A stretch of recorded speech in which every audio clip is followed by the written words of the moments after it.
नमस्कार, स्वागत है आप सभी का न्यूज़ 18 के डिजिटल प्लेटफॉर्म पर। मैं हूं आपके साथ आपकी होस्ट चित्रा शर्मा। भारत ने इतिहास रच दिया है। जी हां, आपने बिल्कुल सही सुना। भारत अब दुनिया की चौथी सबसे बड़ी अर्थव्यवस्था बन गया है और इसी के साथ एक इतिहास रच दिया गया है। भारत ने जापान को पीछे छोड़ते हुए चौथे स्थान पर अपनी जगह बना ली है, जो कि काफी गर्व की बात है हम सभी के लिए। अर्थव्यवस्था को लेकर नीति आयोग के सीईओ बीवीआर सुब्रमण्यम ने यह बड़ी खबर दी और उन्होंने बताया कि भारत जापान को पछाड़ते हुए अब दुनिया की चौथी सबसे बड़ी अर्थव्यवस्था बन गया है। सुब्रमण्यम ने नीति आयोग की 10वीं गवर्निंग काउंसिल की मीटिंग के बाद यह बात कही। उन्होंने कहा कि भारत के लिए अभी माहौल अच्छा है, देश की आर्थिक स्थिति मजबूत है। भारत की अर्थव्यवस्था $4 ट्रिलियन की हो गई है। इतना ही नहीं, अब सिर्फ अमेरिका, चीन और जर्मनी ही भारत से आगे हैं और अगर भारत योजना के अनुसार काम करता रहा तो अगले 2.5 से 3 सालों में हम तीसरी सबसे बड़ी अर्थव्यवस्था बन जाएंगे। तो वहीं आपको याद होगा कि अमेरिकी राष्ट्रपति डोनाल्ड ट्रंप ने हाल ही में कहा था कि वे चाहते हैं कि एप्पल कंपनी आईफोन अमेरिका में ही बनाए, भारत में नहीं।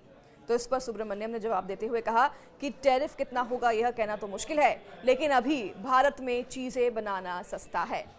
तो वहीं सुब्रमण्यम ने यह भी बताया कि सरकार एक बार फिर से अपनी संपत्तियों को किराए पर देंगी या फिर बेचेंगी, जिसे कि एसेट मोनेटाइजेशन कहा जाता है, और इसका दूसरा दौर अगस्त में शुरू होगा, जिससे सरकार को और पैसे मिलेंगे, जिससे देश का विकास होगा। भारत की अर्थव्यवस्था इस समय तेजी से बढ़ रही है। संयुक्त राष्ट्र यूएन की एक रिपोर्ट के मुताबिक इस साल भारतीय अर्थव्यवस्था न केवल चीन बल्कि अमेरिका और यूरोप को भी पीछे छोड़ देगी। इसके साथ ही अर्थव्यवस्था के मामले में भारत पहले स्थान पर होगा, जो कि काफी दूर नहीं है। रिपोर्ट के अनुसार भारत की अर्थव्यवस्था इस साल 6.3% की दर से बढ़ेगी, जो कि दुनिया की बड़ी अर्थव्यवस्था में सबसे ज्यादा है।